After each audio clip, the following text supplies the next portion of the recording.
Hey guys, welcome back. So in this video, we're going to make a notebook cover. Now these are made for just the Moleskin journals. If you've seen these around, this one's about a 1/2 inch thick. They come in a lot of different sizes and you can certainly adjust the patterns for any size of these that you want to use. This notebook cover here, it's a real simple build. It uses smaller pieces. It's a 3-piece front with a separate spine. The reason I do that is because it's easier to cut out your parts. You could certainly do this in all one piece.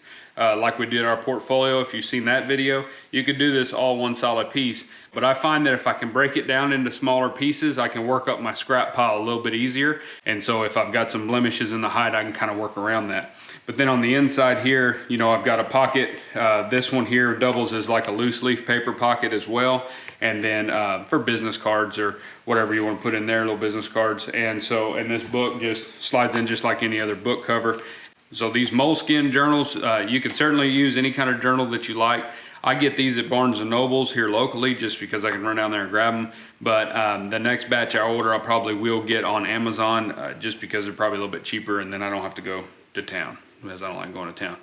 These little things are really good. I like the paper in them. They're a little bit expensive, but I like the sizing and the different types of paper because they come with the grid, the line, the dotted, and then plain paper as well. And I prefer the grid most of the time, but sometimes I'll buy the other ones as well. And the plain paper ones are great for a sketchbook. So if you're wanting to start a sketchbook for your leatherwork patterns and for your drawing practice, making one of these would be a great start, just so that you've got a dedicated cover for it. It's protected, and you can swap the journals out when they get full. So once one of these gets full, you can pop it out, put it in a drawer somewhere or on a bookshelf, get you a new one and put it in your cover, and you've got your cover protecting your journals the whole time. But in this video, we're gonna go ahead and get started. I'm gonna show you how to make this from start to finish. There will be a companion pack. The link will be in the description. If you wanna do that, it'll also come with tooling patterns and stuff like that. So we're gonna go ahead and get started, and I'm gonna show you how to make this, and I think you'll really enjoy it. It's a lot of fun, so let's get started.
All right, so here we're going to roll out some 2 to 3 ounce leather, and that's what we're going to line this book cover with.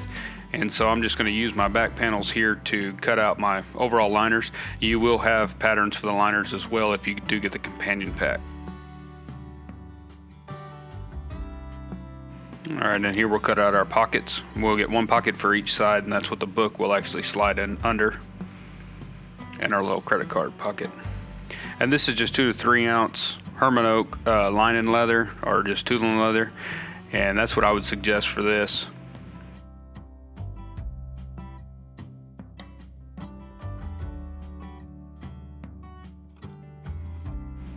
And so here we're just going to go ahead and sand our edges on our main panels, or the front and back panel. We're just going to go ahead and sand and edge and slick those and get those dyed and ready to go. And we do have a video on slicking edges, and as well as a blog article, so if you're looking for that, we'll try to put links down in the descriptions for our slicking video if you'd like to watch that. But here I'm just slicking the inside of my liner pieces as well, as far as those pockets, just so that they've got a nice clean edge. You certainly don't have to do that, but I like to. All right, so here's our spine piece, and I'm just marking center on that and kind of going to scribe in my lines there on where those front and back panels will line up on that. We basically, for this notebook, we want a 1/2 inch space in between the front and back panel on this spine, and so we're going to go ahead and mark that and scribe those lines so that we have them on there, so we know how to line up the front and back panel onto the spine. And I'm just using my calipers there to make a faint line. Don't scratch this. If your calipers are really sharp, you may want to buff them off, but we just want a line that we can see after we dye this as well, so that we can see the line. So try not to scratch it, but we do want to leave an impression. And now we're going to wet that back side of the spine there. That piece is a 5 to 6 ounce piece of leather, just like the front and back. And so I want to sky the outer edge of that. So along the long sides there on each side, I want to sky that to a nice feathered edge so that there's not a bump on the inside when our liner goes over it. And just like anything else that we do, if you're especially on this thinner stuff that's been pulled down at the factory, if you'll moisten that a little bit with your spray bottle or even a dauber or a sponge, it'll skive much easier, and you'll have a lot less cut through whenever you are trying to skive that. So just be sure and use a sharp blade and kind of get it wet a little bit, and that way you don't have to soak it, but just mist it down so that it'll skive really evenly and nice.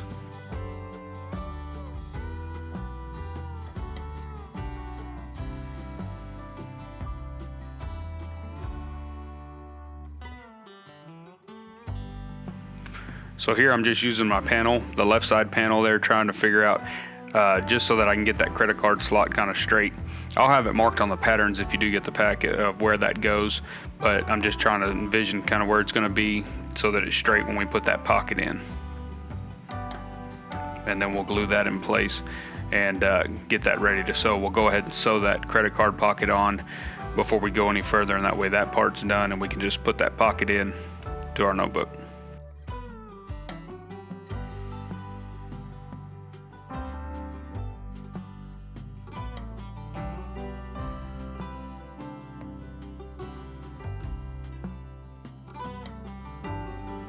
And here's just an easy way to glue that. We're just going to put a little glue on the pocket, set it down where it goes, press it down and pick it up, and that'll transfer your glue perfectly for you. You don't have to worry about getting your glue somewhere you don't want it.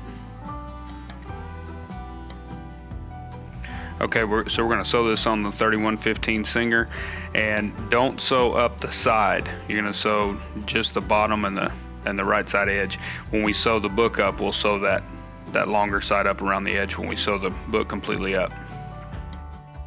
Okay, and now on our little spine piece, I'm going to go ahead and dye that black just to match the rest of it. If you're not, if you're just make it match the rest, I did a 2-tone black, so I'm going to go ahead and dye the spine black. We've already scribed our lines in there, so you'll still be able to see a hint of that in the spine. Once we dye it black, you'll still be able to see that.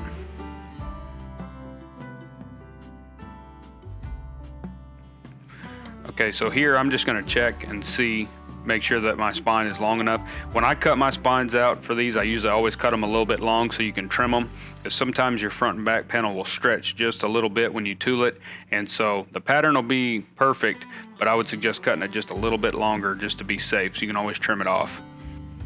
Okay, and so here I'm just going to put glue on the edge of my front and back panel, just along the edge there, and then also on the spine, and then we'll get those glued together.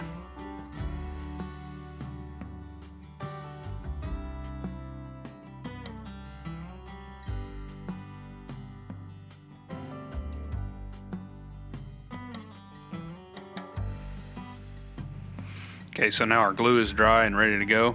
So I'm gonna start, I always start on one side, either top or the bottom, but line both your panels up on one end, and then whatever excess is sticking out on the other end, you can trim that off. So we'll go ahead and line that up on our scribe line that we made, and tap that in, make sure it's glued real good, and then we'll glue the other side, and then we'll trim that excess out that's sticking off on the top.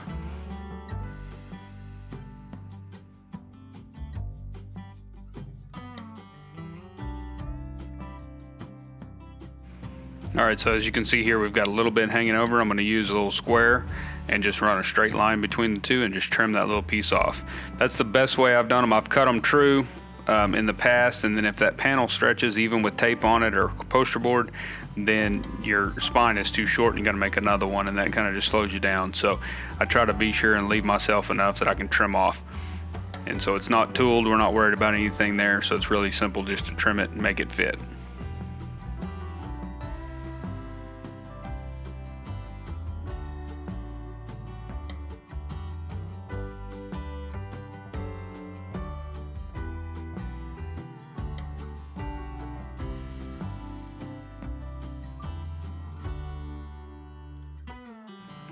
And so now here I'm just going to make a center mark in between the front and back panel on the inside so that we can see where that is. That's going to help you to know where to line up your liners, so the liners will match up perfectly right down the center. That way when we sew that all the way around, we're sure to catch the liner even down that spine area. So that's a kind of an important step. That's going to be our lineup marks for our liner. So now here we're just going to put a good coat of glue. Be sure and not get that glue all over your spine. In fact, you can stay off of the spine piece for the most part with that glue as close as we are there, just so that it doesn't necessarily need to be glued down right up to the line where the liner is going to be trimmed off at. So mainly just get it on the front and back panel, and then when you glue your liners on, it should be in place when you go to sew it.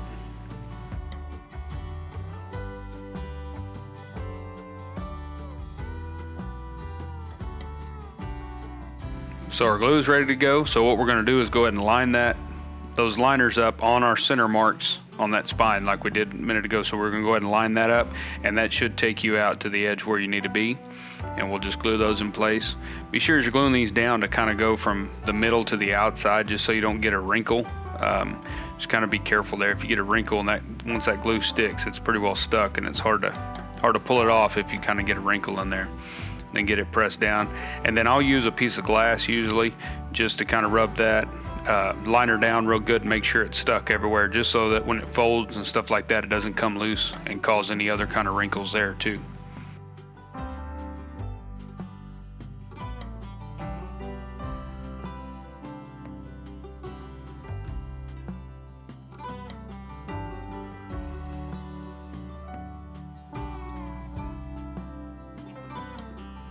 Alright, so now that that's glued, I'm going to go ahead and trim my liner, that feather, off of my notebook here.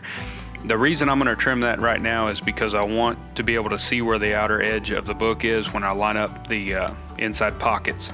So we'll go ahead and trim all the way around and get that liner trimmed off.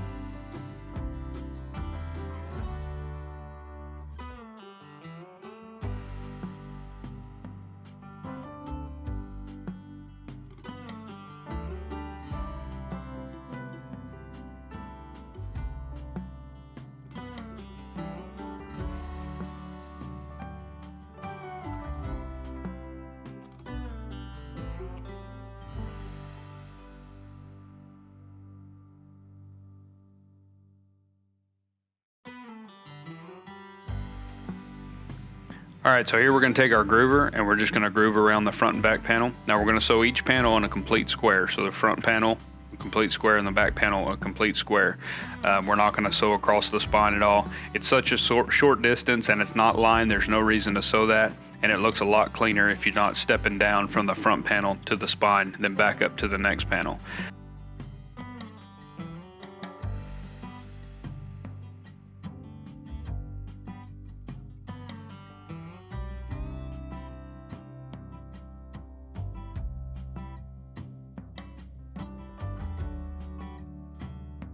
Okay, so now here I'm just going to line up our pockets on where they go. I'm going to kind of measure and figure out where I need to put marks so that I know where to stop my glue around the edge of that body of the notebook. But on our patterns, there'll actually be a mark there where you'll know where to kind of mark it where your glue is going to go.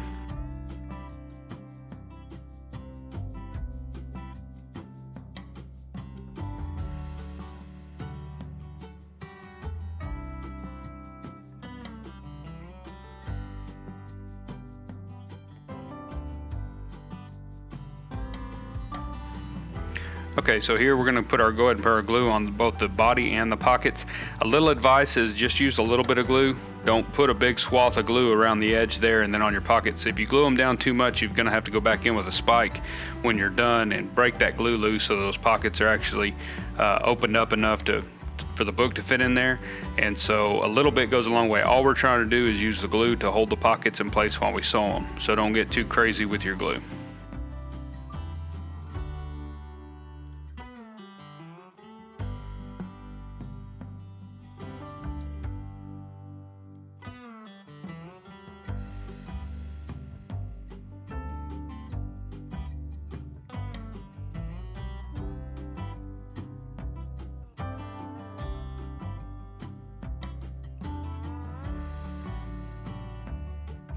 Alright, so our glue is dry, and so now we'll go ahead and set our pockets on our marks and get those glued in place, and then we'll be ready to sew this thing up. I do kind of tap them in with a hammer just to make sure that they're seated. You don't want those pockets kind of folding and moving around on you while you're sewing it. And just when you glue them in, make sure that they look straight. If for some reason you marked it incorrectly or something pocket looks crooked, at this stage you can always pull it off and reposition it. So just take your time here, make sure your pockets are straight and where you want them.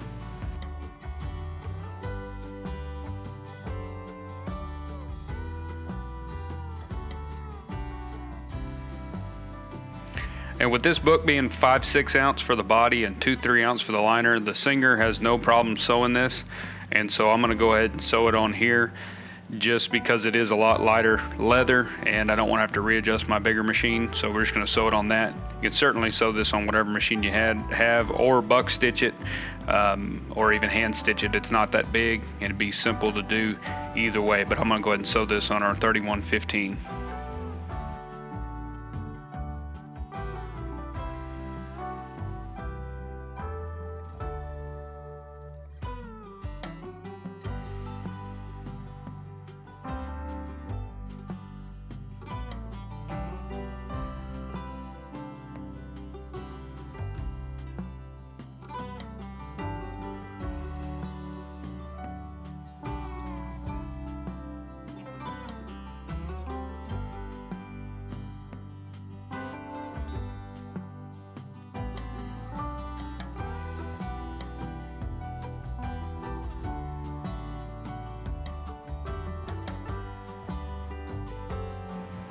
Alright, so now that we've got that sewed up, I'm just going to go ahead and trim my stitches, and then we'll trim the feather off of our pockets. We've already trimmed the feather from the liners, and so now the only thing that you'll have left to trim around the edge is going to be just those pockets. And so if everything's positioned right and correct, you can just trim that feather off, and then we'll work on sanding and edging and slicking the edges of the deal as a whole.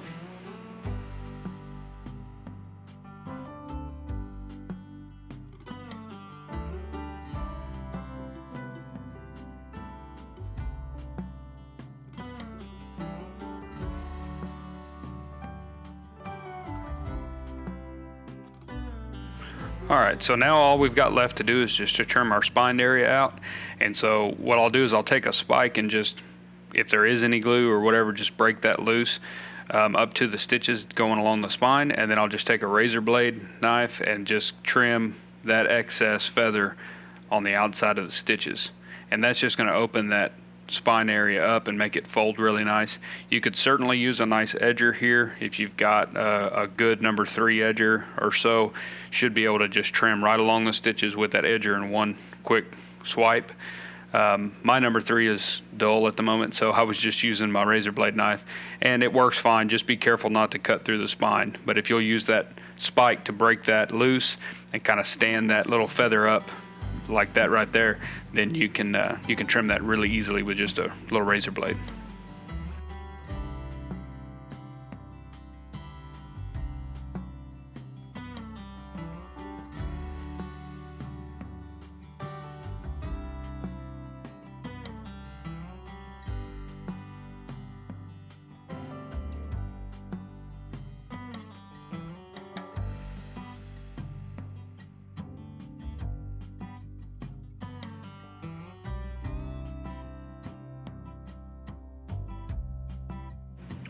And so here you can see how easily that folds.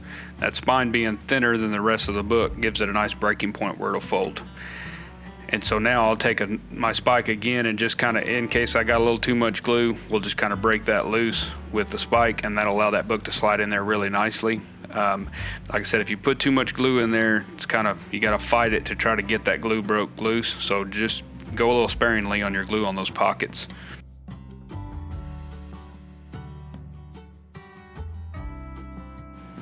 Alright, and so now we can just take the book and sand, edge, and slick and dye all the way around the edge as one unit. And so we'll just work through the process there of getting those edges sanded nicely, getting them edged.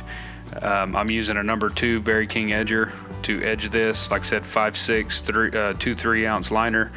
It's number 2's plenty. You could certainly use a number 3 depending on the edger that you're using. And we'll just get our edges worked up and get this thing finished up.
Alright, so now all we got to do is slide our book in.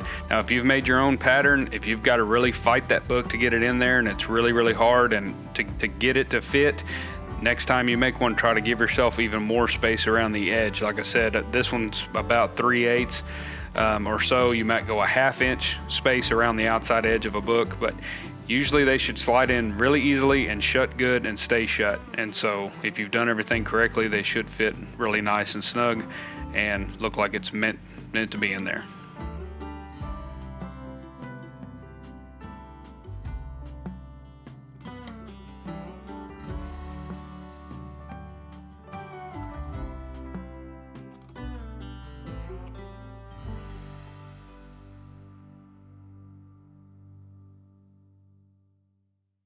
All right guys, so that's our notebook cover. I hope you enjoyed that. So these things aren't that hard to make. Usually anytime I make any kind of notebook cover or book cover, Bible cover, anything like that, I will usually use this form, this pattern type set where I've got a separate front, back, and the gusset.